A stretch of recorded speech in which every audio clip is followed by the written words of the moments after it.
महाराष्ट्र के अमरावती से लोकसभा सांसद हैं नवनीत रवि राणा, जिनकी वीडियो इन दिनों सोशल मीडिया पर काफी तेजी से वायरल हो रही है। वायरल होने के पीछे की वजह है उनका विवादित भाषण। आज की इस वीडियो में उनके भाषण का विश्लेषण करेंगे और आपको बताएंगे कि भारतीय जनता पार्टी ने कैसे कैसे नमूनों को अपनी पार्टी में जगह दे रखा है, जिनको ना तो देश के बारे में पता है, ना ही हमारे संविधान के बारे में पता है। तो चलिए उनका भाषण देखते हैं और विश्लेषण करते हैं कि उनकी बातों में, उनके भाषण में कितनी अनलॉजिकल बातें हैं और कितनी जाहिलियत छिपी हुई है उनके भाषण में। नमस्कार, मेरा नाम है अरुण गौतम और आप देखना शुरू कर चुके हैं धाका टीवी। वीडियो शुरू करने से पहले आपसे अपील करना चाहूंगा कि अगर अभी तक आपने धाका टीवी को सब्सक्राइब न किया हो तो रेड वाले बटन को दबाकर सब्सक्राइब कीजिए और बेल आइकन दबाना बिल्कुल ना भूलें। मुझे पता है कि बहुत सारे लोग जो मुझे वीडियो में देखते हैं उनमें से 80% लोग मुझे सब्सक्राइब नहीं किए हैं। तो ऐसा करने से क्या मिलता है आपको? अगर आप हमारी वीडियो देखते हैं, आपको हमारी वीडियो अच्छी लगती है तो सब्सक्राइब करना बिल्कुल ना भूलें। तो चलिए शुरू करते हैं नवनीत राणा के भाषण का विश्लेषण करना और जानते हैं कि उनके भाषण में कितनी मूर्खतापूर्ण बातें कही गई है। जय श्री राम। और जिसे जय श्री राम नहीं कहना है तो वो पाकिस्तान जा सकता है। ये हिंदुस्तान है, हिंदुस्तान है और हिंदुस्तान में रहना है तो ये जय श्री राम कहना ही है।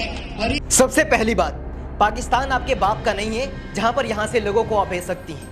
हमारे देश में हिंदू, मुस्लिम, सिख, ईसाई सभी धर्म संप्रदाय के लोग रहते हैं, क्योंकि हमारे देश की आज़ादी में सिर्फ हिंदू लोगों का ही योगदान नहीं था, बल्कि हमारे देश की आज़ादी में हिंदू, मुस्लिम, सिख, ईसाई सभी धर्म, सभी संप्रदाय के लोगों का योगदान था। हमारे देश का भारतीय संविधान धर्मनिरपेक्ष संविधान है, जो सभी धर्म, सभी जाति, सभी संप्रदाय के लोगों को समानता से रहने का अधिकार देता है। अनेकता में एकता ही हमारे संविधान की सबसे बड़ी विशेषता है और यही वजह है कि हमारे देश में सभी धर्म, सभी जाति, संप्रदाय के लोग खुशी से, अमन, चैन, शांति से रहते हैं। लेकिन कुछ ऐसे नवनीत राणा जैसे लोग हमारे देश की शांति को भंग करने की हमेशा कोशिश करते रहते हैं। भारतीय जनता पार्टी के पास इस वक्त कोई विकास का मुद्दा नहीं है। भारतीय जनता पार्टी के पास कोई ऐसे लफ्ज नहीं है कि वो विकास के नाम पे लोगों से वोट मांग सके। भारतीय जनता पार्टी को पूरा यकीन हो चुका है कि उनकी पार्टी इस बार हार रही है और यही वजह है कि भारतीय जनता पार्टी के जितने भी नेता लोग हैं, जिनको ना ही संविधान का ज्ञान है, ना ही हमारे देश का ज्ञान है, वो सभी लोग आज हमारे देश में हिंदू मुस्लिम की राजनीति करना शुरू कर चुके हैं। हमारे देश में वोट मांगने का जरिया बन चुका है कि मुसलमानों का डर दिखाओ, राम मंदिर का लालच दिखाओ और वोट मांगो। और सबसे खास बात, हमारे देश का नाम हिंदुस्तान नहीं है, हमारे देश का नाम भारत है।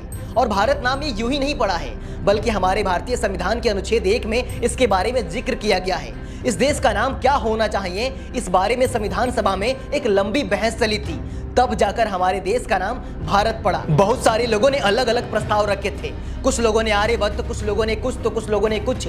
लेकिन जब संविधान सभा में बहस हुई इस बारे में, तब जाकर हमारे देश का नाम भारत सुनिश्चित किया गया और संविधान में भारत शब्द का ही जिक्र है, कहीं पे भी हिंदुस्तान शब्द का जिक्र नहीं है। और इसके बारे में हिंदू लोग भी कभी कभी जिक्र किया करते हैं कि हमारे देश का नाम हिंदुस्तान नहीं है, क्योंकि हिंदुस्तान मुगलों द्वारा दी गई ये गाली है, जिसका मतलब होता है उदंडनीय लोग, चोर लुटेरे लोग। आप फारसी डिक्शनरी में जाके पता कर सकते हैं कि हिंदुस्तान का मतलब क्या होता है। तो जिस महिला को हमारे देश का नाम तक नहीं पता है, वो कह रही हैं कि हिंदुस्तान में रहना होगा तो जय श्री राम कहना होगा। कैसे कोई कह सकता है? धर्म एक आस्था का विषय है, इसे किसी पर थोपा नहीं जा सकता। अगर आप अपनी आस्था को किसी पर थोप रहे हैं तो ये बिल्कुल ही गलत है। और अपनी आस्था को थोपने वाले लोग कभी धार्मिक नहीं हो सकते हैं, बल्कि वो सिर्फ और सिर्फ एक गिरोह के समूह हो सकते हैं, वो उदंड लोग हो सकते हैं। आपको आस्था है श्री राम में तो आप बोलिए, लेकिन पूरे देश पर यह थोपना कि अगर भारत में रहना है तो जय श्री राम कहना होगा, ये देखा जाए तो अपनी मानसिकता को विकलांग घोषित करना होगा। हमारे देश में जो लोग भी ऐसी बातें करते हैं कि जिन्हें भारत में रहना होगा उन्हें जय श्री राम कहना होगा, नहीं तो वो पाकिस्तान चले जाएं, जो राम को पसंद नहीं है वो पाकिस्तान चले जाएं, ऐसे लोगों पर देशद्रोह का मुकदमा डालकर जेल में डाल देना चाहिए, क्योंकि ऐसे लोग असंवैधानिक बातें कर रहे हैं। और जिन लोगों को हमारे देश के संविधान की कदर ना हो, जो लोग भी हमारे देश के संविधान के आर्टिकल का पालन नहीं करते हो, ऐसे लोगों को देशद्रोही समझना बिल्कुल ही गलत ना होगा। मुझे लगता है कि भारतीय जनता पार्टी की अगर सरकार नहीं होती और यही भाषा अगर कोई दूसरा व्यक्ति बोला होता तो शायद ऐसे लोगों पर मुकदमा हो गया होता, FIR दर्ज करा दिया गया होता। लेकिन भारतीय जनता पार्टी की सरकार है और उनके नेता लोग चाहे जो कुछ भी बोले, कोई कुछ नहीं बिगाड़ सकता उन लोगों का। जो राम का नहीं और जिन्होंने राम को लाया है, एक बार जोरदार आवाज दिखनी चाहिए भाई। गुजरात में मानछे जना को आगे कह रही हैं कि जो राम का नहीं वो किसी काम का नहीं। भाई मैं आपको किसी काम का नहीं लगता हूँ। बहुत सारे ऐसे हमारे देश में लोग रहते हैं जिनको राम से कोई लेना देना नहीं है। हमारे देश में हिंदू, मुस्लिम, सिख, ईसाई सभी लोग रहते हैं और इनमें से कुछ परसेंट लोग ही राम को मानने वाले लोग हैं। बाकी और लोग तो राम से कोई आस्था नहीं रखते हैं, ना ही राम को मानते हैं। तो क्या वो लोग किसी काम के नहीं हैं? हमारे देश के पूर्व राष्ट्रपति डॉक्टर APJ अब्दुल कलाम मुस्लिम थे, उनका राम से कोई वास्ता नहीं था। क्या वो किसी काम के नहीं थे? अगर वो काम के नहीं थे तो हमारे देश को परमाणु बम कैसे दे दिया? तो ऐसा कहना बिल्कुल ही गलत है कि जो राम का नहीं वो किसी काम का नहीं। मुझे लगता है कि ऐसी भाषा बोलने वाले लोग जाहिल और अनपढ़ ही हो सकते हैं, जो कभी कॉलेज और स्कूल नहीं गए होंगे, क्योंकि जो कॉलेज स्कूल गया होगा उसे थोड़ी बहुत तो अकल होगी ही। और आगे कह रही हैं कि जो राम को लाए हैं हम उनको लाएंगे। अब यहाँ पर एक सोचने वाला सबसे बड़ा सवाल खड़ा होता है, अगर किसी की भावना को आहत पहुंचे तो आप अपने दिमाग का इलाज करवा लीजिएगा। जो राम को लाए थे हम उनको लाएंगे। क्या राम बच्चे थे, मर गए थे, कहाँ चले गए थे, कहाँ से लेकर आए? ये सोचने वाला सब्जेक्ट है। और राम को लाने वाला तो राम से भी बड़ा हो गया ना फिर। तो जरा सोच कर देखिए कि क्या राम कोई प्रोडक्ट है जिनको दुकान से खरीद के मोदी जी लाए थे, या राम मर गए थे जिनमें प्राण डालकर मोदी जी लाए हैं? अगर ऐसा है कि मोदी जी ने राम को लाया है तो इसका मतलब ये हुआ कि राम से भी बड़े हैं नरेंद्र मोदी जी, और पूजा राम की नहीं बल्कि नरेंद्र मोदी की होनी चाहिए, क्योंकि मोदी ने राम को लाया है।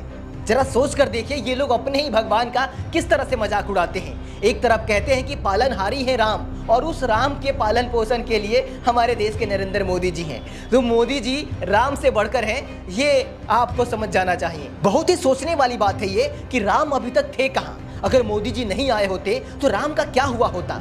राम कैसे रह रहे होते? ये सोचने वाली बात है कि राम अभी तक कहाँ थे, जिनको मोदी जी उठा कर लाए हैं, या दुकान से या प्रोडक्ट समझकर कहीं से खरीद के लाए हैं। सोचने वाली बात है। कमेंट बॉक्स में आप जरूर हमें बताइए कि राम अभी तक कहाँ थे जिनको मोदी जी लेकर आए हैं।